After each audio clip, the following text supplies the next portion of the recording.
പ്രവാസി ലോകത്തു നിന്നുള്ള വാർത്തകളുമായി മിഡ് ഈസ്റ്റ് അവർ ആരംഭിക്കുകയാണ്. ആദ്യം പ്രധാന തലക്കെട്ടുകൾ കാണാം. ഗസയിലേക്കുള്ള റഫ അതിർത്തി ഉടൻ തുറക്കണമെന്ന് UN-ഉം ഫലസ്തീനി സംഘടനകളും. വെടിനിർത്തലിന് ശേഷവും ഗസയിൽ പട്ടിണി രൂക്ഷമെന്ന ഐക്യരാഷ്ട്രസഭ. കെയ്റോയിൽ ഹമാസുമായുള്ള ചർച്ച സമാപിച്ചു. വെസ്റ്റ് ബാങ്ക് പിടിച്ചെടുത്താൽ ഇസ്രായേലിനുള്ള സർവ്വ പിന്തുണയും അവസാനിപ്പിക്കുമെന്ന് ട്രംപ്. ഗസ വെടിനിർത്തൽ കരാർ നടപ്പാക്കുന്നതിൽ അന്താരാഷ്ട്ര സമൂഹത്തിന് കൂട്ടായ ഉത്തരവാദിത്തമെന്ന് ഖത്തർ. യുദ്ധം അവസാനിപ്പിക്കാനുള്ള എല്ലാ ശ്രമങ്ങൾക്കും മുന്നിലുണ്ടാകും. ഖത്തർ നിലപാട് വ്യക്തമാക്കിയത് UN രക്ഷാസമിതിയിൽ.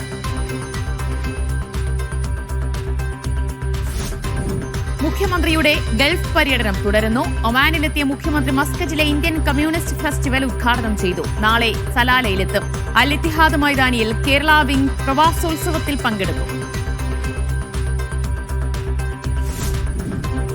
UAE-യിൽ സർക്കാർ ട്രഷറിയിൽ വ്യക്തികൾക്കും നിക്ഷേപിക്കാം. ഇസ്ലാമിക കടപ്പത്രം പുറത്തിറക്കി. വ്യക്തിഗത സുഖൂഖ് കടപ്പത്രം ബാങ്കുകൾ വഴി സ്വീകരിക്കാം. 4000 ദിർഹം മുതൽ നിക്ഷേപാവസരം.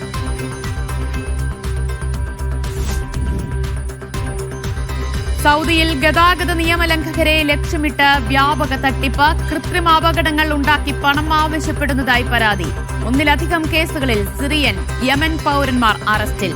തട്ടിപ്പുകാർ ഏറെയും ലക്ഷ്യം വയ്ക്കുന്നത് സ്ത്രീകളെ. അപകടശേഷം സ്വയം പണമിടപാടുകൾ നടത്തരുതെന്ന് ഗതാഗത വകുപ്പ്. PMശ്രീയിൽ സംസ്ഥാനത്ത് വിവാദം കത്തുന്നു. ധാരണാപത്രം ഒപ്പിട്ട ശേഷവും മന്ത്രിസഭയിൽ നിന്ന് മറച്ചുവെച്ചു. പൊതുവിദ്യാഭ്യാസ സെക്രട്ടറി MOU ഒപ്പുവെച്ചത് 16-ന്. 22-ന് ചേർന്ന മന്ത്രിസഭാ യോഗത്തിലെ CPI മന്ത്രിമാരുടെ ചോദ്യങ്ങൾക്ക് മുന്നിലും മിണ്ടിയില്ല. വിഷയം LDF-ൽ ചർച്ച ചെയ്യാമെന്ന് MA ബേബി അറിയിച്ചത് 21-ന്. PMശ്രീ പദ്ധതിയിൽ CPM-നെതിരെ പൊട്ടിത്തെറിച്ച് CPI. മുന്നണിയെയും ഘടകകക്ഷികളെയും ഇരുട്ടിൽ നിർത്തിയെന്ന് ബിനോയ് വിശ്വം.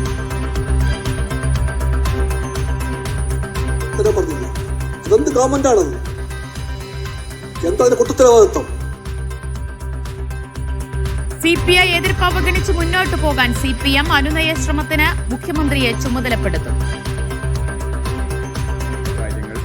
നിബന്ധന വെച്ച് ഗവൺമെന്റിനോട് ഫെഡറൽ സംവിധാനത്തിന്റെ ഭാഗമായിട്ട് കൈകാര്യം ചെയ്യേണ്ടുന്ന ഒരു സമൂഹത്തിൽ അതിൽ നിന്ന് വ്യത്യസ്തമായ വലിയേട്ട നിലപാട് സ്വീകരിക്കുന്നു എന്നുള്ളത് ഒരിക്കലും വെച്ചു പൊളിപ്പിക്കാൻ സാധിക്കുന്ന ഒന്നല്ല. മുഖ്യമന്ത്രി തിരിച്ചെത്തിയ ശേഷം LDF യോഗത്തിൽ വിശദ ചർച്ച.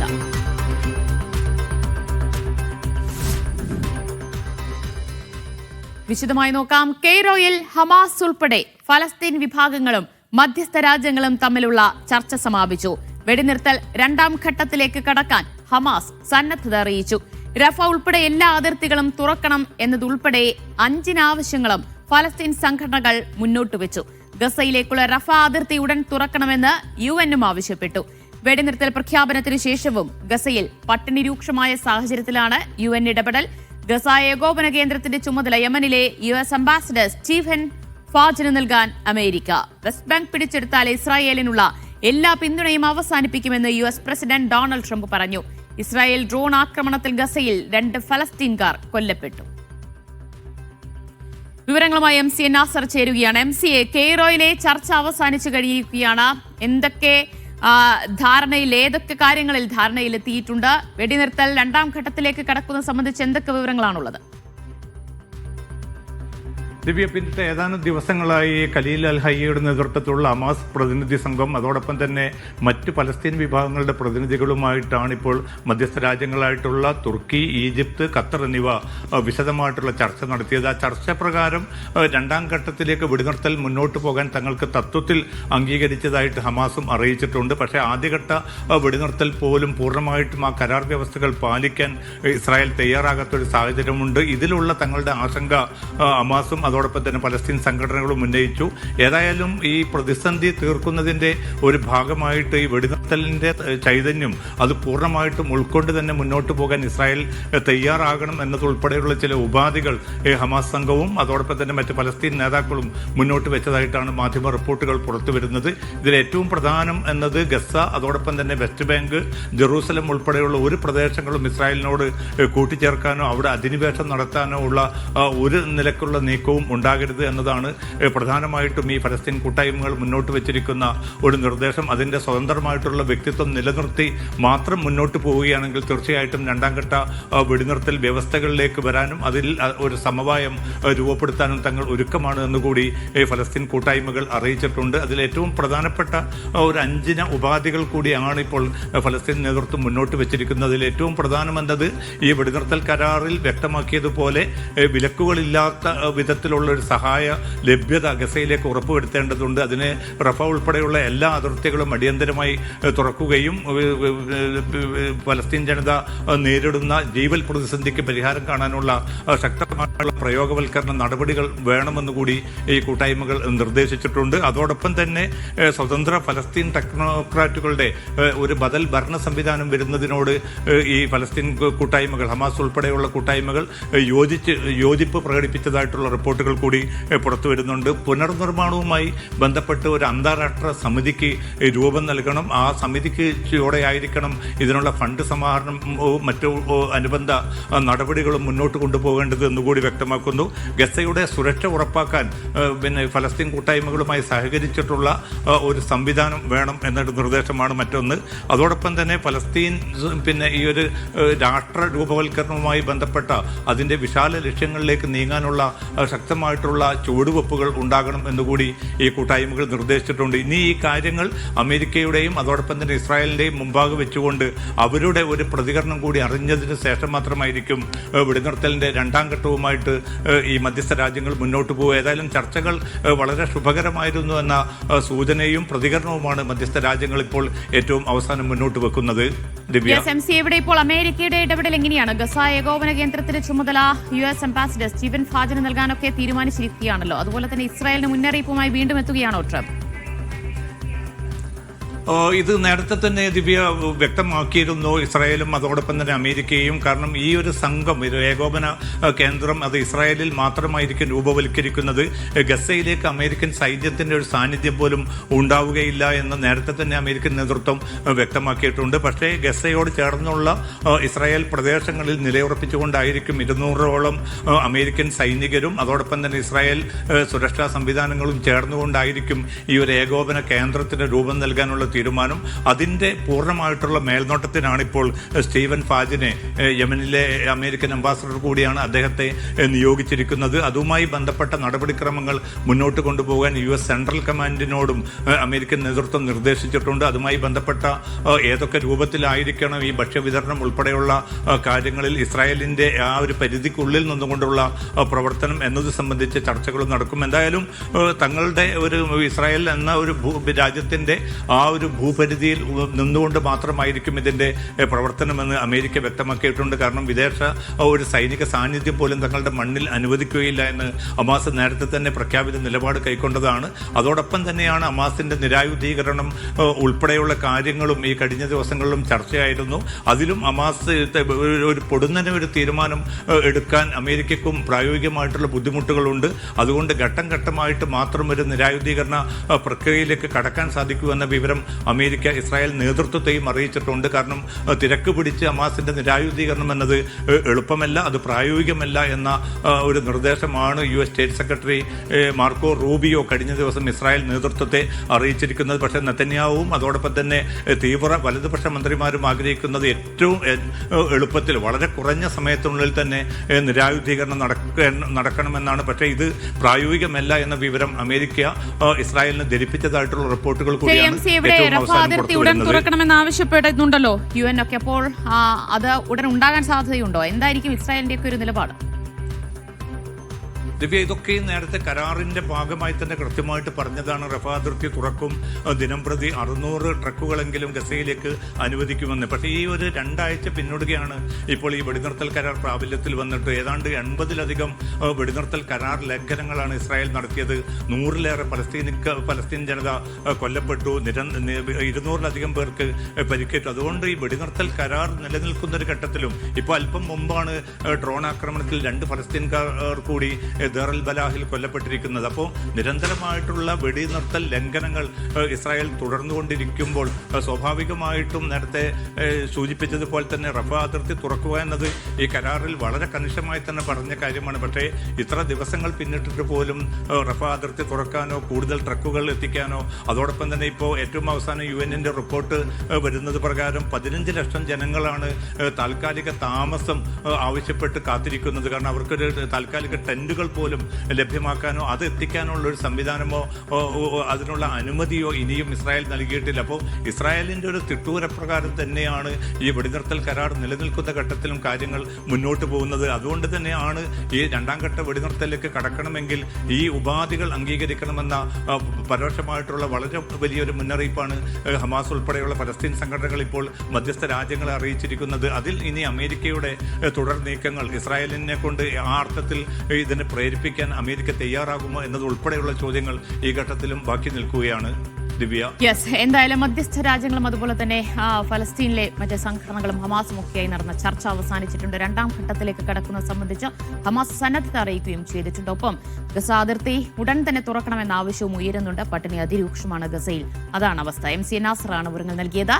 ഗസ വെടിനിർത്തലിന്റെ ആദ്യഘട്ട കരാർ വിജയകരമാക്കുന്നതിൽ അന്താരാഷ്ട്ര സമൂഹത്തിന് കൂട്ടായ ഉത്തരവാദിത്വമുണ്ടെന്ന് ഖത്തർ. UN രക്ഷാസമിതിയിലാണ് രാജ്യം നിലപാട് വ്യക്തമാക്കിയത്. മധ്യസ്ഥ രാഷ്ട്രമെന്ന നിലയിൽ യുദ്ധം അവസാനിപ്പിക്കാനുള്ള എല്ലാ ശ്രമങ്ങൾക്കും മുൻപിലുണ്ടാകുമെന്നും ഖത്തർ പ്രതിനിധി വ്യക്തമാക്കി. മുഹമ്മദ് അബ്ബാസ് വിവരങ്ങൾ നൽകും. അബ്ബാസ്, UN രക്ഷാസമിതിയിലാണോ ഖത്തർ നിലപാട് അറിയിച്ചത്? എന്താണ് ഗസയിലെ വെടിനിർത്തൽ സമാധാനം തുടരുന്നതുമായി ബന്ധപ്പെട്ട് ഖത്തർ അറിയിച്ചത്?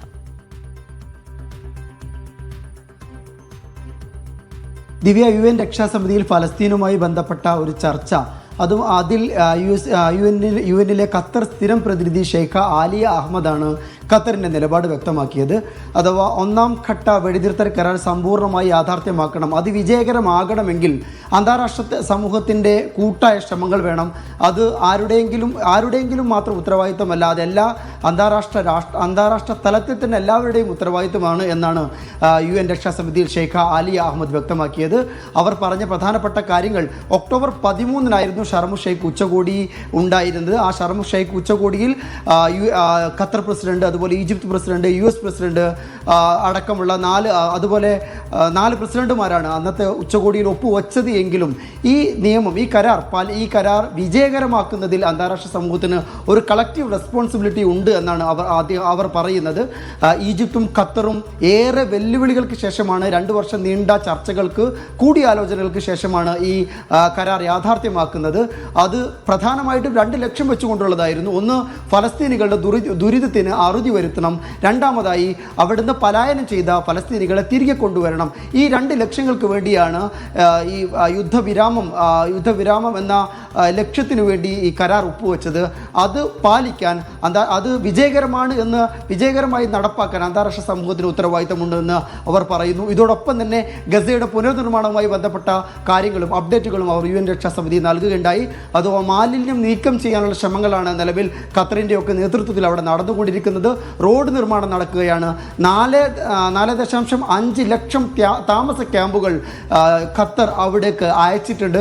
അതിനുവേണ്ടി മാത്രം ഈജിപ്തിലെയും അതുപോലെ ജോർദാൻ, ഈജിപ്ത് രാഷ്ട്രങ്ങൾ വഴി ഒരു ലാൻഡ് ബ്രിഡ്ജ് തന്നെ ഖത്തർ സ്ഥാപിച്ചിട്ടുണ്ട് എന്നും ഷെയ്ഖ ആലിയത് വ്യക്തമാക്കുന്നു. അവസാനമായി അവർ പറയുന്ന രക്ഷാസമിതിയിൽ പറഞ്ഞ ഒരു പോയിന്റ് എന്ന് പറയുന്നത്, ഫലസ്തീൻ രാഷ്ട്രവുമായി ബന്ധപ്പെട്ട് ദ്വിരാഷ്ട്ര പദ്ധതി യാഥാർത്ഥ്യമാകേണ്ടതുണ്ട്. അഥവാ കുറച്ചു മുമ്പ് ന്യൂയോർക്ക് പ്രഖ്യാപനം ഉണ്ടായിരുന്നു. ദ്വിരാഷ്ട്ര പദ്ധതിയുമായി ബന്ധപ്പെട്ട്. ഈ ന്യൂയോർക്ക് പ്രഖ്യാപനത്തെ ഖത്തർ സ്വാഗതം ചെയ്യുന്നു. അതുമാത്രമല്ല, UN-ൽ ഫലസ്തീന് അംഗത്വം കിട്ടേണ്ടത് അവരുടെ ന്യായമായ അവകാശമാണ്. 1967 അതിർത്തികൾ അടിസ്ഥാനമാക്കി ഫലസ്തീൻ രാഷ്ട്രം, സ്വതന്ത്ര ഫലസ്തീൻ രാഷ്ട്രം യാഥാർത്ഥ്യമാകേണ്ടതുണ്ട്. ഇതുമാത്രമല്ല, കുടിയേറ്റവുമായി ബന്ധപ്പെട്ട് കഴിഞ്ഞ ദിവസം ഇസ്രായേൽ നെസറ്റ് കൊണ്ടുവന്ന നിയമങ്ങൾ, നെസറ്റ് കൊണ്ടുവന്ന പ്രമേയം, അത് അന്താരാഷ്ട്ര നിയമത്തിന് ലംഘനമാണ്. ഇത്തരം പ്രമേയങ്ങൾ ഈ സംഘർഷത്തെ വ്യാപിപ്പിക്കുക മാത്രമേ ചെയ്യുകയുള്ളൂ എന്നും ഷെയ്ഖ് ആലി അഹമ്മദ് UN രക്ഷാസമിതിയിൽ ചൂണ്ടിക്കാട്ടി. ദിവ്യ, ഗസ വെടിനിർത്തൽ അത് നടപ്പാക്കുന്നതിൽ, സ്വതന്ത്ര ഫലസ്തീൻ രാഷ്ട്രം യാഥാർത്ഥ്യമാക്കുന്നതിൽ അന്താരാഷ്ട്ര സമൂഹത്തിന് കൂട്ടുത്തരവാദിത്തമുണ്ട് എന്നാണ് ഖത്തർ UN രക്ഷാസമിതിയിൽ എടുത്ത നിലപാട്. മുഹമ്മദ് അബ്ബാസ് ആണ് വിവരങ്ങൾ നൽകിയത്. മറ്റു വാർത്തയിലേക്ക്. വ്യക്തികൾക്ക് സർക്കാർ ട്രഷറിയിൽ നിക്ഷേപം നടത്താൻ കഴിയുന്ന ഇസ്ലാമിക കടപ്പത്രം പുറത്തിറക്കി UAE ധനമന്ത്രാലയം. വ്യക്തിഗത സുക്കൂക്ക് എന്ന പേരിലാണ് കടപ്പത്രം. UAE-യിലെ വിവിധ ബാങ്കുകൾ വഴി പൊതുജനങ്ങൾക്ക് കടപ്പത്രം സ്വന്തമാക്കാം. കുറഞ്ഞത് 4000 ദിർഹം മുതൽ നിക്ഷേപം ആരംഭിക്കാം. നിക്ഷേപത്തിന് സൗകര്യമൊരുക്കുന്ന ബാങ്കുകളുടെ പേര് അടുത്ത മാസം 3-ന് പ്രഖ്യാപിക്കും.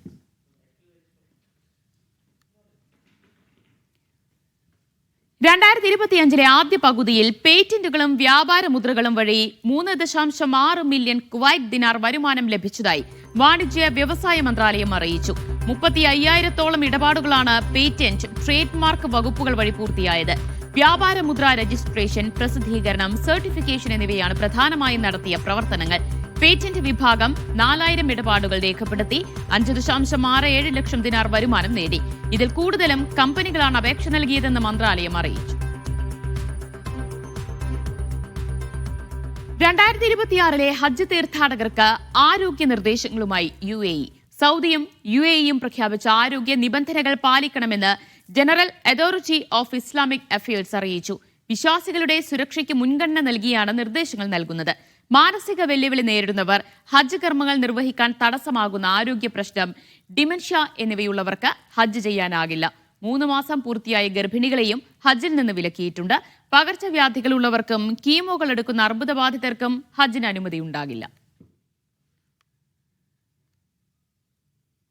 സൗദിയിൽ ഗതാഗത നിയമലംഘകരെ ലക്ഷ്യമിട്ട് തട്ടിപ്പ് പതിവാകുന്നു. തെറ്റായ ദിശയിലൂടെ വാഹനം ഓടിക്കുന്നവർ, സിഗ്നലുകൾ ലംഘിക്കുന്നവർ തുടങ്ങിയ ഗതാഗത നിയമങ്ങൾ ലംഘിക്കുന്നവരെയും ഒറ്റപ്പെട്ട റോഡുകളിലുള്ള വാഹനങ്ങളെയും കേന്ദ്രീകരിച്ചാണ് തട്ടിപ്പ് സംഘം വലവിരിക്കുന്നത്. കൃത്രിമ അപകടങ്ങൾ ഉണ്ടാക്കിയത് നിയമലംഘനങ്ങൾ മൂലമാണെന്ന് കെട്ടിച്ചമക്കുകയും പണം ആവശ്യപ്പെടുകയും ചെയ്യുന്ന പുതിയ രീതിയാണ് സംഘം നടത്തിവരുന്നത്.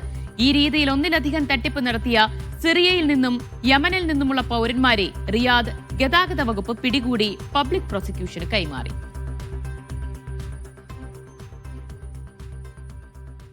ഖത്തറിലെ ജ്വല്ലറികളിൽ വാണിജ്യ വ്യവസായ മന്ത്രാലയത്തിന്റെ വ്യാപക പരിശോധന. നിയമലംഘനം കണ്ടെത്തിയതിനെ തുടർന്ന് 9 കടകൾക്കെതിരെ നടപടിയെടുത്തതായി അധികൃതർ അറിയിച്ചു. ആകെ 94 ജ്വല്ലറികളിലാണ് പരിശോധന നടത്തിയത്. ഉപഭോക്തൃ സംരക്ഷണ നിയമം പാലിക്കാൻ എല്ലാ കടയുടമകളും ബാധ്യസ്ഥരാണെന്ന് മന്ത്രാലയം ഓർമ്മിപ്പിച്ചു. നിയമലംഘനം ബോധ്യപ്പെടുന്ന സാഹചര്യത്തിൽ ഉപഭോക്താക്കൾ അക്കാര്യം അറിയിക്കണമെന്നും അധികൃതർ ആവശ്യപ്പെട്ടു.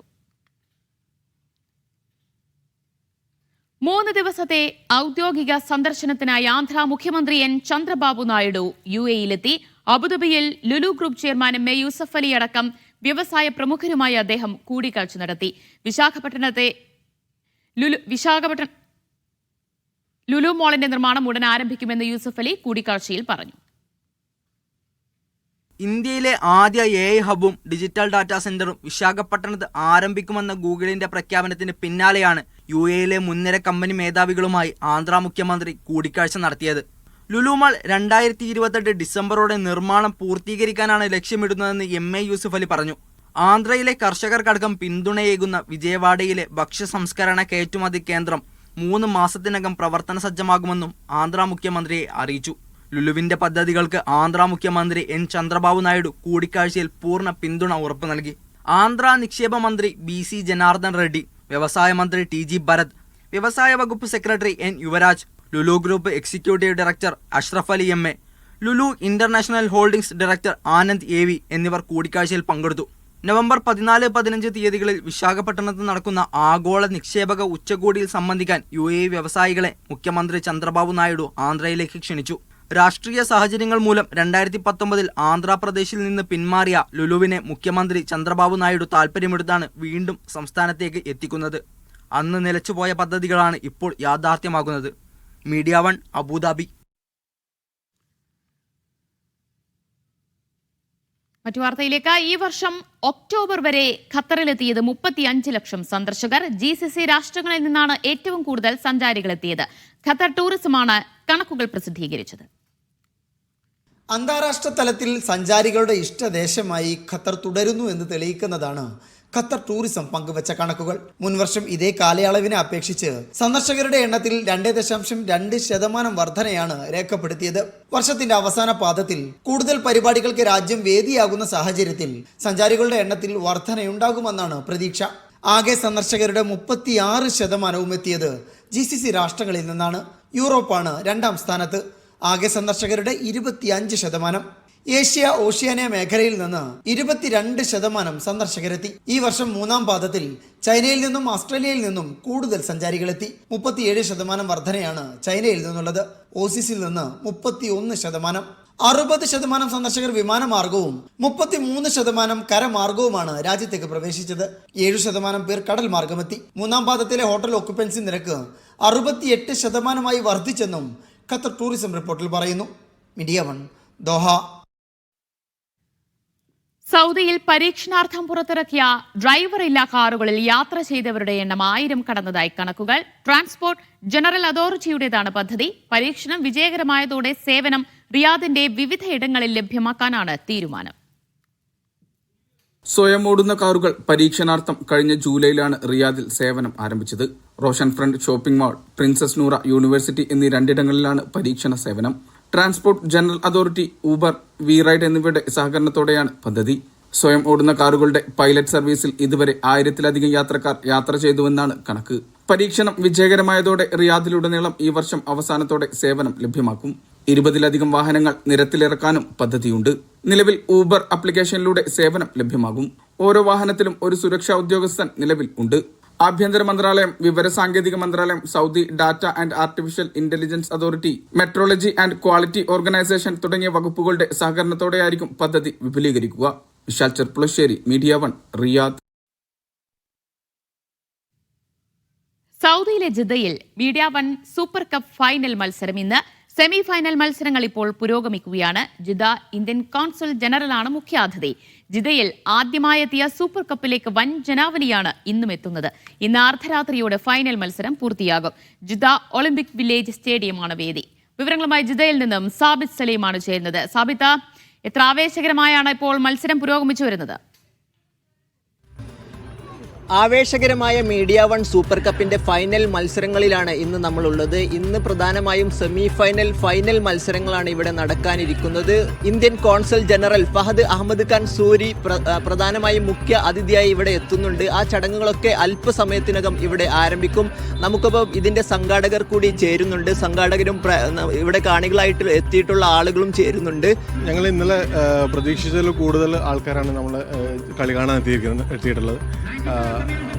പ്രതീക്ഷിച്ചതിലധികം ആൾക്കാർ വന്നതുകൊണ്ട് തന്നെ ഈ സ്റ്റേഡിയം നിറഞ്ഞ് ആൾക്കാർ നിന്ന് കളി കാണുന്ന അവസ്ഥ ഉണ്ടായിട്ടുണ്ട്. അതുകൊണ്ട് തന്നെ ഇന്ന് അതിനേക്കാൾ കൂടുതൽ ആൾക്കാരെയാണ് ഞങ്ങൾ പ്രതീക്ഷിക്കുന്നത്.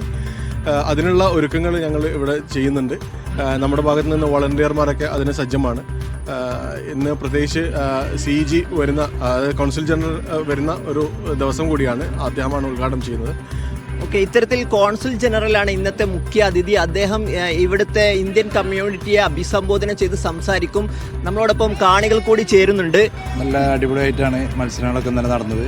അപ്പോൾ ഇന്നും അതുപോലെ തന്നെ കാണികളുണ്ടാവുന്ന വെള്ളിയാഴ്ച ആയതുകൊണ്ടൊക്കെ ഒഴിവാണ്. അപ്പോൾ നല്ലൊരു മത്സരം തന്നെ കാഴ്ചവെക്കും ടീമുകൾ. നല്ല ആവേശം ഉണ്ടാവും. അത് നല്ല ഒരു ടൈറ്റ് മത്സരം 2 കളി. ടോസിലൂടെയാണ് വിജയികളെ തീരുമാനിച്ചത്. ഏതായാലും ഇന്നും അതേപോലെ തന്നെ നല്ല മത്സരങ്ങൾ ഉണ്ടാവും പ്രതീക്ഷിക്കുന്നു. സ്ത്രീകളും കുട്ടികളും ഒക്കെ ഉൾപ്പെടെയുള്ള കാണികൾ ഇങ്ങോട്ട് എത്തിത്തുടങ്ങുന്നുണ്ട്. കുട്ടികൾക്കായി പ്രത്യേകം മത്സരങ്ങളും ഇവിടെ ഒരുക്കിയിട്ടുണ്ട്. ജിദ്ദ ഒളിമ്പിക് വില്ലേജിലാണ് മത്സരങ്ങൾ ഇപ്പോൾ നടക്കാൻ പോകുന്നത്. 10 മണിക്കാണ് മത്സരങ്ങൾ ആരംഭിക്കുക. അതോടൊപ്പം 11 മണിയോടെ ഫൈനൽ മത്സരങ്ങൾ ആരംഭിക്കും. അതിനുള്ള ഒരുക്കങ്ങളെല്ലാം പൂർത്തിയാക്കിയിട്ടുണ്ട്. 3 ലക്ഷം രൂപയുടെ സമ്മാനങ്ങളും കിരീടങ്ങളുമാണ് വിജയികൾക്കായി സമ്മാനിക്കുക. ആദ്യ എഡിഷൻ മീഡിയ വൺ സൂപ്പർ കപ്പിന് ജിദ്ദയിൽ വൻ സ്വീകാര്യതയാണ് ലഭിച്ചിരിക്കുന്നത്.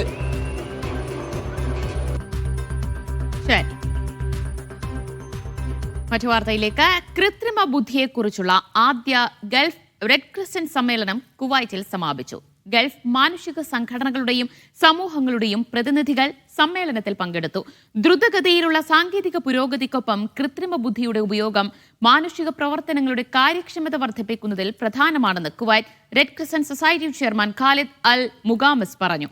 സാങ്കേതിക വിദ്യ ഉപയോഗിച്ച് മാനുഷിക സേവനങ്ങൾ കൂടുതൽ ഫലപ്രദമാക്കുക എന്നതാണ് സമ്മേളനത്തിന്റെ ലക്ഷ്യം. ഫലസ്തീൻ കുട്ടികളെ സഹായിക്കുന്നതിനായി കുവൈറ്റ് ഐക്യരാഷ്ട്രസഭയുടെ പിന്തുണയോടെ ഫുട്ബോൾ ഫോർ ഹ്യൂമാനിറ്റി സംരംഭം ആരംഭിച്ചു. വിദേശകാര്യമന്ത്രി അബ്ദുള്ള അൽ യഹിയുടെ രക്ഷാകർതൃത്വത്തിലാണ് പരിപാടി. നവംബർ 6-നും 7-നും സുലൈബിഖാത്തിലെ ജാബിർ അൽ മുബാറക് സ്റ്റേഡിയത്തിൽ ഫുട്ബോൾ ടൂർണമെന്റ് നടക്കും. 32 ടീമുകളിലെ 9 മുതൽ 11 വയസ്സ് വരെ പ്രായമുള്ള 256 കുട്ടികൾ പങ്കെടുക്കും. ടൂർണമെന്റിൽ നിന്നുള്ള വരുമാനം കുവൈറ്റ് റെഡ് ക്രിസന്റ് സൊസൈറ്റി വഴി ഫലസ്തീനിലെ കുട്ടികൾക്ക് നൽകും. Dammam Malappuram premier league cricket tournament സമാപിച്ചു. കേരളത്തിൽ നിന്നും GCC രാജ്യങ്ങളിൽ നിന്നുമുള്ള താരങ്ങൾ അണിനിരന്ന മേളയുടെ കലാശ പോരാട്ടത്തിൽ അൽ റവാദ് വളാഞ്ചേരി ചാമ്പ്യന്മാരായി. കൂട്ടായ്മ നടത്തിവരുന്ന ജനസേവന പ്രവർത്തനങ്ങൾക്ക് തുക കണ്ടെത്തുന്നതിന്റെ ഭാഗമായാണ് മേള സംഘടിപ്പിച്ചത്. Dammam Malappuram premier league season 6 മത്സരങ്ങൾക്ക് ആവേശകരമായ സമാപനം. ദമ്മാം മലപ്പുറം ക്രിക്കറ്റ് കൂട്ടായ്മയ്ക്ക് കീഴിലാണ് മേള സംഘടിപ്പിച്ചത്. കേരളത്തിൽ നിന്നും GCC രാജ്യങ്ങളിൽ നിന്നുമുള്ള താരങ്ങൾ മേളയുടെ ഭാഗമായി. 12 ടീമുകൾ മാറ്റുരച്ച ടൂർണമെന്റിന്റെ കലാശ പോരാട്ടത്തിൽ UAC കോഡൂരിനെ പരാജയപ്പെടുത്തി അൽ റവാദ് വളാഞ്ചേരി ചാമ്പ്യന്മാരായി. Dammam Kanoo flood light cricket സ്റ്റേഡിയത്തിൽ വെച്ചായിരുന്നു മത്സരങ്ങൾ. ബിസിനസ് പ്രതിനിധികളായ റോബിൻ ട്രെൻഡി, ഹനീഫ, അനീഷ് എന്നിവർ അതിഥികളായി. ടൂർണമെന്റിലെ മികച്ച താരമായി അൽ റവാദിന്റെ റാഷിദ് മുഹമ്മദിനെയും ബൌളറായി ജനു ജനാർദ്ദനെയും തെരഞ്ഞെടുത്തു. വിജയികൾക്ക് UICMD ബദറുദ്ദീൻ അബ്ദുൽ മജീദ് ട്രോഫികളും പ്രൈസ് മണിയും സമ്മാനിച്ചു. സംഘാടകരായ നജുമുസമാൻ ഐക്കരപ്പടി, സഹീർ മജിദാൽ, ഷുവൈബ് പെരിന്തൽമണ്ണ, സലീം പി കരീം, രജീഷ് മലപ്പുറം എന്നിവർ നേതൃത്വം നൽകി. Media one, Dammam. ഇന്ത്യൻ സമൂഹത്തോടുള്ള UAEയുടെ സ്നേഹാദരം പ്രകടിപ്പിക്കാൻ ദുബായിൽ സംഘടിപ്പിക്കുന്ന എമിറേറ്റ്സ് ലവ്സ് ഇന്ത്യ പരിപാടി നാളെ നടക്കും. ദുബായ് സബീൽ പാർക്കിൽ 60,000-ഓളം പേർ സംഗമിക്കുമെന്ന് UAE വാർത്താ ഏജൻസി റിപ്പോർട്ട് ചെയ്തു. UAE സഹമന്ത്രി നൂറ അൽ കബി, ഇന്ത്യൻ എംബസിയിലെ deputy chief of mission Amarnath തുടങ്ങിയവർ പങ്കെടുക്കും. വൈകുന്നേരം മുതൽ അർദ്ധരാത്രി വരെ നീളുന്ന സംഗമത്തിൽ ദീപാവലി ആഘോഷമടക്കം വിവിധ പരിപാടികൾ നടക്കും.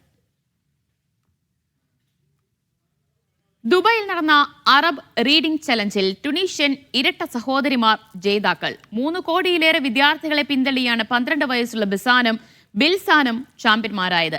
5 ലക്ഷം ദിർഹം അഥവാ 1.19 കോടി രൂപയാണ് സമ്മാനത്തുക.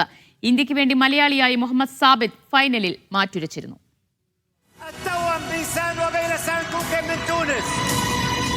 ദുബായ് വേൾഡ് ട്രേഡ് സെന്ററിൽ നടന്ന ചടങ്ങിൽ ദുബായ് ഭരണാധികാരി ഷെയ്ഖ് മുഹമ്മദ് ബിൻ റാഷിദ് അൽ മക്തൂമിന്റെ സാന്നിധ്യത്തിലാണ് അവാർഡ് ജേതാക്കളെ പ്രഖ്യാപിച്ചത്.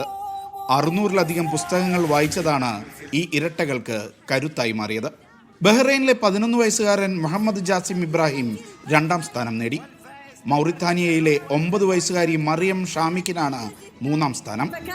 ഇന്ത്യയെ പ്രതിനിധീകരിച്ച് മലയാളി വിദ്യാർത്ഥി മലപ്പുറം വാണിയമ്പലം സ്വദേശി മുഹമ്മദ് സാബിത് ഫൈനലിൽ എത്തിയിരുന്നു. ഇത്തവണ അറബി മാതൃഭാഷയല്ലാതെ അവസാന ഘട്ടത്തിലേക്ക് യോഗ്യത നേടിയ 2 പേരിൽ ഒരാൾ സാബിത്താണ്. ഇന്ത്യയിൽ നടന്ന മത്സരത്തിലെ 1ാമനാണ് മഅദീൻ അക്കാദമിയിലെ +2 വിദ്യാർത്ഥിയായ മുഹമ്മദ് സാബിത്ത്. ഇന്ത്യയിൽ മത്സരിച്ച 14,000 പേരെ പിന്നിലാക്കിയാണ് സാബിത്ത് ദുബൈയിലെത്തിയത്. മത്സരത്തിന്റെ കമ്മ്യൂണിറ്റി ചാമ്പ്യൻ വിഭാഗം ഫൈനലിൽ കടന്ന 24 പേരിലും സാബിത്ത് ഉണ്ടായിരുന്നു. ഇറ്റലിയിലെ ജിഹാദ് മുഹമ്മദ് മുറാദാണ് ഈ വിഭാഗത്തിൽ 1ാം സ്ഥാനം നേടിയത്. ലോകത്തിലെ ഏറ്റവും വലിയ അറബ് സാക്ഷരതാ വായനാ സംരംഭമാണ് ദുബായ് ഭരണാധികാരി തുടക്കമിട്ട അറബ് റീഡിംഗ് ചലഞ്ച്. 50 രാജ്യങ്ങളിലെ 1 ലക്ഷത്തിലേറെ സ്കൂളുകളിൽ നിന്ന് 3 കോടിയിലേറെ വിദ്യാർത്ഥികളാണ് ചലഞ്ചിന്റെ ആദ്യഘട്ടത്തിൽ പങ്കെടുത്തത്. Media 1 Dubai. ശാസ്ത്ര ഗവേഷണം പ്രോത്സാഹിപ്പിക്കുന്നതിനായി Kuwait institute for scientific research digital ശേഖരത്തിന്റെ പുതുക്കിയ പതിപ്പ് പുറത്തിറക്കി. രാജ്യത്തിന്റെ ഗവേഷണ അടിസ്ഥാന സൗകര്യങ്ങൾ ശക്തിപ്പെടുത്തുന്നതിന്റെ ഭാഗമായാണ് പരിഷ്കരിച്ച ഡിജിറ്റൽ റിപ്പോസിറ്ററി പുറത്തിറക്കിയതെന്ന് മന്ത്രാലയം വ്യക്തമാക്കി. ഡിജിറ്റൽ സംരക്ഷണ സംവിധാനങ്ങൾ ഉൾപ്പെടുത്തി ശാസ്ത്രീയ വിജ്ഞാനങ്ങൾ ദീർഘകാലത്തേക്ക് സംരക്ഷിക്കുകയാണ് പദ്ധതിയുടെ ലക്ഷ്യം. KSR പദ്ധതികളിൽ നിന്നുള്ള 10,000-ലധികം ശാസ്ത്രീയ റിപ്പോർട്ടുകൾ ഇതിനകം ഡിജിറ്റലൈസ് ചെയ്തിട്ടുണ്ട്. സൗദിയിലെ റിയാദിൽ നടക്കുന്ന റിയാദ് സീസൺ സന്ദർശിക്കാനെത്തിയത് 10 ലക്ഷത്തിലധികം സന്ദർശകർ. 13 ദിവസത്തിനിടെ എത്തിയ സന്ദർശകരുടെ കണക്കാണ് പുറത്തുവിട്ടത്. ജനറൽ എന്റർടൈൻമെന്റ് അതോറിറ്റിയുടെ നേതൃത്വത്തിലാണ് പരിപാടികൾ. റിയാദ് സീസണിന്റെ 6ാം എഡിഷൻ ഈ മാസം 10-നായിരുന്നു ആരംഭിച്ചത്. സീസണിൽ സന്ദർശകരായെത്തിയവരുടെ എണ്ണം 10 ലക്ഷം കവിഞ്ഞുവെന്നാണ് കണക്ക്. 13 ദിവസത്തെ സന്ദർശകരുടെ എണ്ണമാണ് പുറത്തുവിട്ടത്. General entertainment authority chairman Turki Al ഷെയ്ഖാണ് ഇക്കാര്യം അറിയിച്ചത്. സൗദിയിലെ ഏറ്റവും വലിയ ഫെസ്റ്റിവലാണ് റിയാദ് സീസൺ. 15 രാജ്യാന്തര ചാമ്പ്യൻഷിപ്പുകൾ, 34 വിവിധ പ്രദർശനങ്ങൾ, വിവിധ രാജ്യങ്ങളുടെ കലാസാംസ്കാരിക പ്രദർശനങ്ങൾ എന്നിവ സീസണിന്റെ ഭാഗമാകും. ശ്രദ്ധേയമായ ഉദ്ഘാടന ചടങ്ങോടെയായിരുന്നു ഇത്തവണ സീസണിന് തുടക്കമായത്. 2026 മാർച്ച് വരെയാണ് റിയാദ് സീസൺ തുടരുക. Vishal Cherpulassery, media 1, Riyadh. ബഹ്റൈനിലെ വിവിധ പ്രവാസി കുടുംബങ്ങളുടെ വീടുകളിൽ നടന്ന ദീപാവലി. മറ്റൊരു വാർത്തയിലേക്ക്. പ്രവാസി വെൽഫെയർ സലാലയിൽ നോർക്ക ഹെൽപ്പ് ക്യാമ്പ് സംഘടിപ്പിച്ചു. നോർക്ക അനുബന്ധ സേവനങ്ങളാണ് ചെയ്തു നൽകിയത്. 100 കണക്കിന് ആളുകൾ ക്യാമ്പ് പ്രയോജനപ്പെടുത്തി. ഐഡിയൽ ഹാളിൽ നടന്ന ഹെൽപ്പ് ക്യാമ്പിൽ നോർക്ക അംഗത്വ കാർഡ് രജിസ്ട്രേഷൻ, അംഗത്വം പുതുക്കൽ, പ്രവാസി ക്ഷേമനിധി രജിസ്ട്രേഷൻ, നോർക്ക കെയർ രജിസ്ട്രേഷൻ തുടങ്ങിയ സേവനങ്ങളാണ് പ്രധാനമായും നൽകിയത്. Consular agent doctor K Sanathanan camp ഉദ്ഘാടനം ചെയ്തു. പ്രസിഡന്റ് അബ്ദുള്ള മുഹമ്മദ് അധ്യക്ഷത വഹിച്ചു. സലാലയിൽ സാധാരണക്കാർക്ക് ഉദ്ദേശിച്ചുകൊണ്ടാണ് ഇങ്ങനെ ക്യാമ്പ് സംഘടിപ്പിച്ചിട്ടുള്ളത്. 100-ലേറെ പേര് നമുക്ക് മുൻകൂട്ടി തന്നെ രജിസ്റ്റർ ചെയ്തിട്ടുണ്ട്. ഇനിയും കുറേ പേര് രജിസ്റ്റർ ചെയ്യാത്ത ധാരാളം പേര് വന്നുകൊണ്ടിരിക്കുന്നുണ്ട്. ഈ ഒരു ക്യാമ്പിന് തുടർച്ച ഉണ്ടാകണമെന്നാണ് നമ്മൾ ആഗ്രഹിക്കുന്നത്. പൊതു ഇടങ്ങളിൽ ചെറിയ രീതിയിലുള്ള ഹെൽപ്പ് ഡെസ്കുകൾ അറേഞ്ച് ചെയ്തിട്ട് പൊതുജനങ്ങൾക്ക് ഫ്രീ ആയിട്ട് വരാൻ പറ്റുന്ന രീതിയിലുള്ള ഡെസ്കുകൾ ഇനി വരും ദിവസങ്ങൾ നമ്മൾ അറേഞ്ച് ചെയ്യും. ആവശ്യമെങ്കിൽ ഇതുപോലെ ഒരു ക്യാമ്പ് നമ്മൾ വീണ്ടും തുടർന്നും നടത്തുന്നതായിരിക്കും. കെ ഷൗക്കത്ത് അലി മാസ്റ്റർ, സജീബ് ജലാൽ, തസ്രീന ഗഫൂർ, രവീന്ദ്രൻ നെയ്യാറ്റിങ്കര എന്നിവർ പങ്കെടുത്തു. രജിസ്ട്രേഷനുള്ള പരിശീലനത്തിന് ആദിൽ നേതൃത്വം നൽകി. ഞാൻ രജിസ്റ്റർ ചെയ്തിട്ടുണ്ട്, പക്ഷേ അത് എനിക്ക് എൻ്റെ കാർഡ് അങ്ങനെയൊന്നും കിട്ടിയിട്ടില്ല. ഞാനിവിടെ 13 വർഷമായിട്ടുണ്ട്. അപ്പോൾ എനിക്ക് ഒന്ന് എടുക്കാൻ വേണ്ടിയിട്ട് ട്രൈ ചെയ്തു. രജിസ്ട്രേഷനും പിന്നെ ID എടുക്കുക, ക്ഷേമനിധിയുടെ 2. ഈ ക്യാമ്പിനെ കുറിച്ച് എന്താ അഭിപ്രായം? നല്ലതാണ്, ഹെൽപ്ഫുള്ളാണ്. 100 കണക്കിന് ആളുകൾ ക്യാമ്പ് പ്രയോജനപ്പെടുത്തി. എക്സിക്യൂട്ടീവ് കമ്മിറ്റി അംഗങ്ങൾ പരിപാടിക്ക് നേതൃത്വം നൽകി. Media 1 Salalah. പഠനരംഗത്ത് മികവ് തെളിയിച്ച വിദ്യാർത്ഥികളെ ആദരിക്കുന്ന മീഡിയ 1ന്റെ വിജ്ഞാനമേളയായ മബ്രൂഖ് പ്ലസിന് നാളെ ദുബായിൽ തുടക്കമാകും. ഖിസാസിലെ ഹയർ കോളേജ് ഓഫ് ടെക്നോളജിയിൽ 2 ദിവസം നീളുന്ന പരിപാടികൾ കോൺസുൽ ജനറൽ സതീഷ് കുമാർ ശിവൻ ഉദ്ഘാടനം ചെയ്യും. UAE മുഴുവൻ എമിറേറ്റുകളിലെയും വിദ്യാലയങ്ങളിൽ നിന്ന് വിവിധ സിലബസുകളിൽ 10-12 ക്ലാസുകളിൽ 90% മാർക്ക് നേടി വിജയിച്ച 1500-ലേറെ വിദ്യാർത്ഥികളെ മീഡിയ 1 മബ്രൂഖ് പ്ലസിലെ ഗൾഫ് ടോപ്പേഴ്സ് സെഷനിൽ മെഡൽ നൽകി ആദരിക്കും. 4 ഘട്ടമായാണ് ആദരിക്കൽ ചടങ്ങ് നടക്കുക. ഒപ്പം 2 വേദികളിലായി വിവിധ മത്സരങ്ങളും വിദ്യാർത്ഥി സംഗമവും അധ്യാപക സംഗമവും നടക്കും. 12,000 ദിർഹം സമ്മാനത്തുകയുള്ള ഗ്രാൻഡ് ക്വിസ് മത്സരം, 6,000 ദിർഹം സമ്മാനത്തുകയുള്ള ഗ്രാൻഡ് മാസ്റ്റേഴ്സ് ചെസ് മത്സരം എന്നിവയ്ക്കും മബ്രൂഖ് പ്ലസ് വേദിയൊരുക്കും. ലിറ്റിൽ പിക്കാസോ എന്ന പേരിൽ കുട്ടികൾക്കായി പെയിന്റിംഗ് മത്സരം നടക്കും. കുട്ടികൾ വിവിധ മേഖലയിലെ കഴിവുകൾ പ്രദർശിപ്പിക്കുന്ന സ്റ്റാർ കിഡ്സും ഇതോടൊപ്പം അരങ്ങിലെത്തും. നമ്മൾ പ്രതീക്ഷിച്ചതിനേക്കാളും നല്ല രീതിയിൽ റെസ്പോൺസ് വരുന്നുണ്ട്. ഗൾഫ് ടോപ്പേഴ്സിനായാലും നമ്മൾ ഇത്തവണ പുതിയ കുറച്ച് മത്സരങ്ങൾ ഇൻട്രൊഡ്യൂസ് ചെയ്തിട്ടുണ്ടായിരുന്നു. ചെസ് ഉണ്ട്, ക്വിസ് ഉണ്ട്, ചെറിയ കുട്ടികൾക്ക് വേണ്ടിയിട്ട് കളറിംഗ് ഡ്രോയിങ് കോമ്പറ്റീഷൻ ഉണ്ട്, പിന്നെ സ്റ്റാർ കിഡ്സ് ടാലൻറ്റഡ് കുട്ടികൾക്കുള്ളൊരു സ്റ്റേജ് ഉണ്ട്. എല്ലാം തന്നെ നമ്മൾ എന്താ പറയുക, നമ്മൾ ഉദ്ദേശിച്ചതിനേക്കാളും നല്ല റെസ്പോൺസ് കിട്ടിയിട്ടുണ്ട്. ഇവിടെയുള്ള UAE-ലുള്ള കുട്ടികൾ ഒരു സ്റ്റേജ് ആഗ്രഹിച്ചിരുന്നപ്പോൾ മീഡിയ 1 ഒരു സ്റ്റേജ് ഒരുക്കുകയാണ്. വിദ്യാർത്ഥികളുടെ സർഗരചനകൾ ശേഖരിച്ച് പ്രസിദ്ധീകരിക്കുന്ന ഫസ്റ്റ് എഡിഷൻ പദ്ധതിക്കും വേദിയിൽ തുടക്കമാകും. Imdad chairman Abdul Latif Abdulla Ahmed Al Mulla, Sharjah chess academy chairman Faisal Al Hammadi തുടങ്ങിയവർ ഉദ്ഘാടന ചടങ്ങിൽ അതിഥികളായി എത്തും. Media 1 Dubai. സൗദിയുടെ മലബാറായ ജിദ്ദയിൽ ആദ്യമായി എത്തിയ മീഡിയ 1 സൂപ്പർ കപ്പിലേക്ക് ഒഴുകിയെത്തിയത് വൻ ജനാവലിയാണ്. അർദ്ധരാത്രി വരെ ജനപ്രവാഹം തുടർന്നു.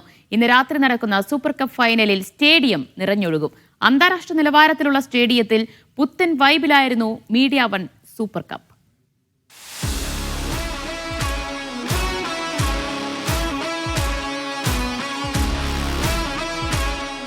ഹലാജിദ്ദ പോലെ മീഡിയ വൺ വിളിച്ചപ്പോൾ ഒഴുകിയെത്തിയ ജനം.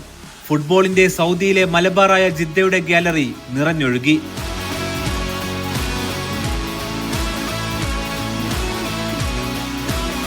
ഇതൊരു ഗാലറി പറഞ്ഞ ജിദ്ദയിൽ ഇങ്ങനെ ഒരു മാച്ച് കണ്ടിട്ടില്ല. നമ്മളെ കേരളത്തിൽ ഇപ്പോൾ പയ്യനാട് സ്റ്റേഡിയത്തിൽ നിറഞ്ഞ മാതിരിയാണ് ഇവിടുത്തെ മഴ ഇല്ലാന്നുള്ളൂ. പക്ഷെ അടിപൊളിയാണ് മീഡിയ വണ്ണിന്റെ ഈ ഒരു കളി വെച്ചതെന്ന് പറഞ്ഞാൽ ഒരു രക്ഷയില്ല. ഇത്രയും ജനങ്ങളും കളിയാണെങ്കിൽ ഒന്നിനൊന്ന് മെച്ചം.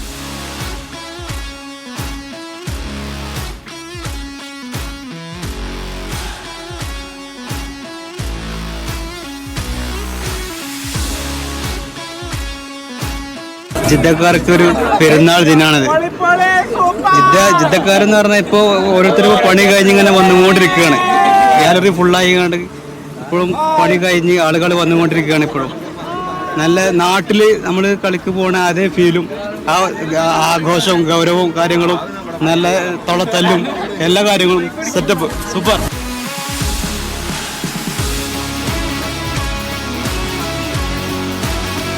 മീഡിയ വണ്ണിന്റെ എല്ലാ പ്രോഗ്രാം അങ്ങനെ തന്നെയാണ്. ഒരു പ്രത്യേക വൈബായിരിക്കും, ഒന്നും പറയാനില്ല.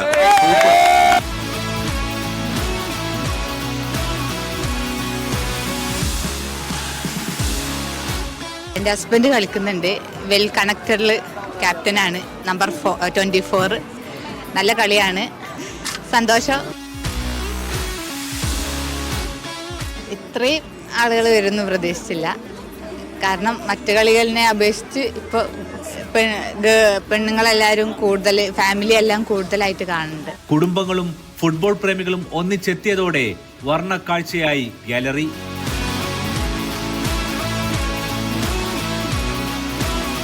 ഇത്ര ആളുകള് അല്ലമ്മരുടെ കൂടെയാണ്, ഞാൻ മാത്രമേ പേരുടെ കൂടെ ഉള്ളൂ. ഒരു കാര്യം പറഞ്ഞാ, ഈ കളി ഞങ്ങളെ ജയിക്കുള്ളൂ.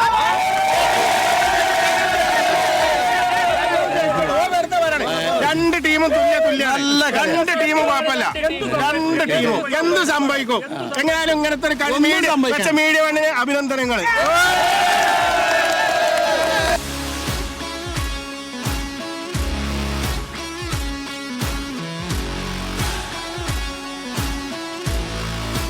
ഇവിടെ സ്റ്റേഡിയത്തിൽ ഇരുന്നിട്ട് ആദ്യമായിട്ടാണ് കളി കാണുന്നത്. ഉണ്ട്, കാണാറുണ്ട്. പക്ഷെ ഇങ്ങനെ നേരിട്ട് വന്നിട്ട് ഇരുന്നിട്ട് കാണുന്നത് ആദ്യമായിട്ടാണ്. വളരെ സന്തോഷമായിട്ടുള്ളൊരു അനുഭവമായിട്ട് തോന്നുന്നു. മാഷാഅല്ലാഹ്, ഫുട്ബോള് നല്ല ഉഷാറായിട്ടുണ്ട്. വലിയ ഒരു സ്റ്റേഡിയം, ഇത് ആദ്യമായിട്ടാണ് ഇങ്ങനെ ഒരു സ്റ്റേഡിയം. പിന്നെ മലയാളികൾക്കായിട്ട് നല്ലൊരു അനുഭവം തന്നെ. ഇത്ര വരുന്നെന്ന് പ്രതീക്ഷിച്ചിട്ടില്ല, നല്ല ആളുണ്ട്. ആദ്യമായാണ് ജിദ്ദയിൽ ഇത്ര മികവുള്ള സ്റ്റേഡിയത്തിലൊരു മലയാളി ഫുട്ബോൾ വൈബ്. ഇന്ന് രാത്രിയിലെ ഫൈനലിൽ സ്റ്റേഡിയം എന്താകുമെന്നതിന്റെ സൂചന കൂടിയുണ്ട് ഇന്ന് പുലർച്ചെ വരെ നീണ്ട മത്സരം. അതായത് 3 മണി 3:30 മണിയായി ടൈം. ഫുട്ബോളിന് വളരെ ആവേശത്തോടു കൂടി എല്ലാവരും കാണികളായിട്ട് ഇരിക്കുകയാണ്. നല്ല പരിപാടിയാണ്. ഞങ്ങൾ ഈ ഏരിയയിലുള്ള ആളുകളാണ്. ഇവിടെ അത്ര നല്ലൊരു ഗ്രൗണ്ട് ഉണ്ടായിട്ട് ആദ്യമായിട്ട് മീഡിയ വൺ ഇവിടെ ഇങ്ങനെ ഒരു മത്സരം സംഘടിപ്പിച്ചതിൽ മീഡിയ വണ്ണിനെ ആദ്യമായിട്ട് അഭിനന്ദിക്കുകയാണ്. നല്ല ഒരു ആംബിയൻസ് ആണ്. നല്ല ഒരു മത്സരം വീക്ഷിക്കാനുള്ള നമ്മൾ നല്ലൊരു ഇന്റർനാഷണൽ സ്റ്റേഡിയത്തിലിരുന്ന് മത്സരം വീക്ഷിക്കുന്നത് പോലുള്ള ഒരു അനുഭവമാണ് ഇവിടെ കിട്ടുന്നത്. നല്ല കളികളാണ്, നല്ലൊരു ഓർഗനൈസ്ഡ് പ്രോഗ്രാമാണ് നമുക്ക് മനസ്സിലാക്കാൻ പറ്റിയത്. ഏതായാലും എല്ലാവിധ ആശംസകളും നേർന്നു മീഡിയ വണ്ണിന്റെ മുന്നോട്ടുള്ള യാത്രയ്ക്ക്.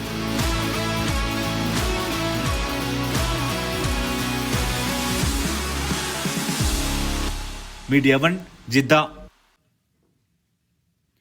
മിഡിൽ ഈസ്റ്റിലെ ആരോഗ്യരംഗത്തെ 50 പ്രമുഖരുടെ ഫോബ്സ് മിഡിൽ ഈസ്റ്റ് പട്ടികയിൽ ഈ വർഷം 6 മലയാളികൾ ഇടം നേടി. ആസ്റ്റർ DM ഹെൽത്ത് കെയറിന്റെ ഡോക്ടർ ആസാദ് മൂപ്പൻ, അലീഷ മൂപ്പൻ, ബുർജുൽ ഹോൾഡിംഗ്സിന്റെ doctor Shamsheer Vayalil, doctor Sunny health care ഗ്രൂപ്പിന്റെ ഡോക്ടർ സണ്ണി കുര്യൻ എന്നിവർ UAEയിൽ നിന്ന് പട്ടികയിൽ ഇടം നേടി. സൗദിയിൽ നിന്ന് അബേർ മെഡിക്കൽ ഗ്രൂപ്പിന്റെ ഡോക്ടർ മുഹമ്മദ് ആലുങ്കലും ഖത്തറിൽ നിന്ന് നസീബ് മെഡിക്കൽസിന്റെ മുഹമ്മദ് മിയാൻദാദുമാണ് പട്ടികയിൽ ഇടം പിടിച്ച മലയാളികൾ.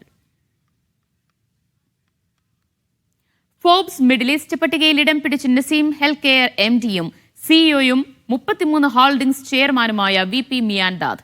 തുടർച്ചയായ 3-ാം വർഷമാണ് മിയാൻദാദിന് ഫോബ്സിന്റെ അംഗീകാരം ലഭിക്കുന്നത്. 2025 മികച്ച ആരോഗ്യ സംരക്ഷണ നേതാക്കൾ, സ്ഥാപകരും ഓഹരി ഉടമകളും എന്ന പട്ടികയിലാണ് ഇദ്ദേഹം ഇടം നേടിയത്. പട്ടികയിലെ ഏറ്റവും പ്രായം കുറഞ്ഞ ഇന്ത്യൻ സംരംഭകനാണ്. ആരോഗ്യ മേഖലയിൽ പുതിയ മാറ്റങ്ങൾ നടപ്പാക്കിയ എക്സിക്യൂട്ടീവുകൾ, കമ്പനി സ്ഥാപകർ, ഓഹരി ഉടമകൾ എന്നിവരെ ആദരിക്കുന്നതാണ് ഫോബ്സ് മിഡിൽ ഈസ്റ്റിന്റെ ഹെൽത്ത് കെയർ ലീഡേഴ്സ് പട്ടിക.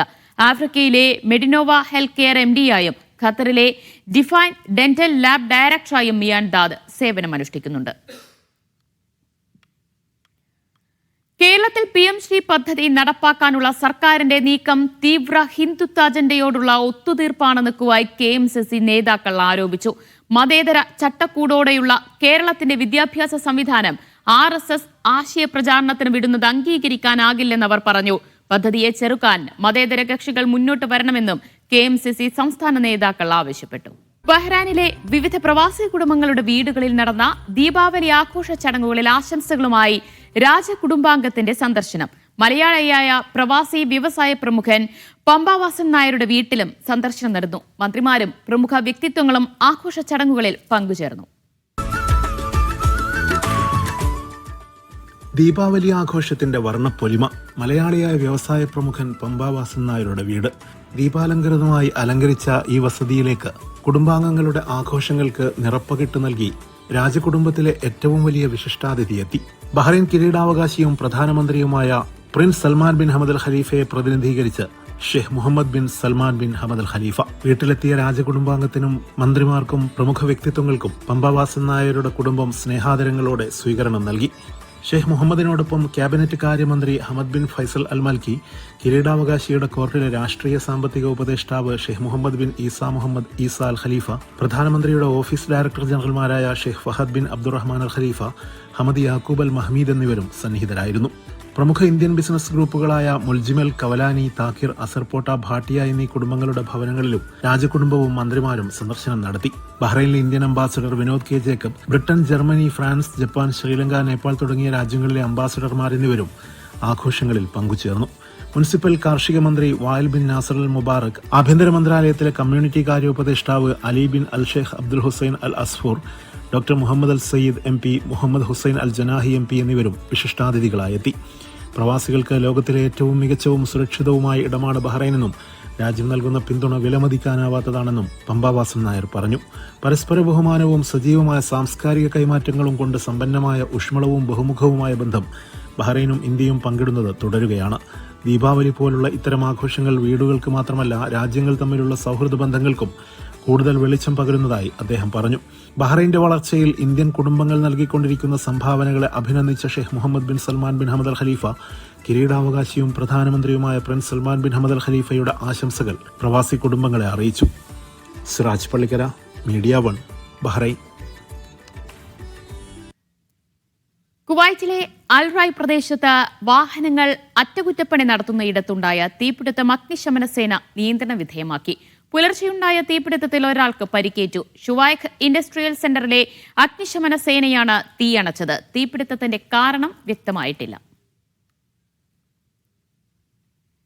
ഹാർവെസ്റ്റ് ഫെസ്റ്റിവൽ 2025 സുവർണ ജൂബിലി ആഘോഷങ്ങൾക്ക് ആശീർവാദം നൽകാനെത്തിയ കാതോലിക്ക ബാവയ്ക്ക് കുവൈറ്റിൽ സ്വീകരണം നൽകി. മലങ്കര സഭയുടെ പരമാധ്യക്ഷനും പൗരസ്ത്യ കാതോലിക്കയുമായ മൊറോൻ മാർ ബസേലിയോസ് മാർത്തോമ മാത്യൂസ് തൃതീയനാണ് മുഖ്യാതിഥി. ചടങ്ങിൽ വികാരി ഫാദർ ഡോക്ടർ ബിജു പാറയ്ക്കൽ, സഹവികാരി ഫാദർ മാത്യു തോമസ് എന്നിവർ പങ്കെടുത്തു. മാനേജിംഗ് കമ്മിറ്റി അംഗങ്ങളും ആത്മീയ ജീവകാരുണ്യ പ്രസ്ഥാന ഭാരവാഹികളും ചടങ്ങിൽ പങ്കെടുത്തു.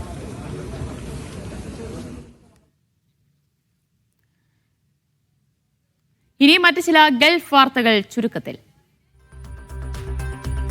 കുവൈറ്റിലെ അബ്ബാസിയിൽ ഏഷ്യൻ പ്രവാസികളെ കൊള്ളയടിച്ച 3 പേർ അറസ്റ്റിൽ. മൊബൈൽ ഫോണുകൾ ഉൾപ്പെടെ നിരവധി മോഷണ വസ്തുക്കൾ പിടിച്ചെടുത്തു. ലോക നിക്ഷേപ ഫോറം അടുത്ത വർഷം ദോഹയിൽ. ജനീവ UN വ്യാപാര കോൺഫറൻസിൽ പ്രഖ്യാപനം. 160 രാഷ്ട്രങ്ങളിൽ നിന്ന് 6000-ലേറെ പേർ പങ്കെടുത്തു. UAE international masters group volleyball ടൂർണമെന്റിൽ ടീം മദീന ജേതാക്കൾ. കേലോ മാസ്റ്റേഴ്സിനെ തോൽപ്പിച്ചത് നേരിട്ടുള്ള 3 സെറ്റുകൾക്ക്. മലയാളി നിർമ്മാണ ജോലിക്കാരൻ റിയാദിൽ മരിച്ചു. മലപ്പുറം ബാലാതുർത്തി സ്വദേശി മനോഹരന്റെ മൃതദേഹം നാട്ടിലെത്തിച്ച് സംസ്കരിച്ചു. AC അറ്റകുറ്റപ്പണിക്കിടെ കുഴഞ്ഞു വീഴുകയായിരുന്നു. ഗ്ലോബൽ കേരള പ്രവാസി അസോസിയേഷൻ ഖമീസ് മുഷായത്തിൽ ബോധവൽക്കരണ ക്ലാസ് സംഘടിപ്പിച്ചു. ലഹരി, സൗദി തൊഴിൽ നിയമം പ്രധാന വിഷയമായി.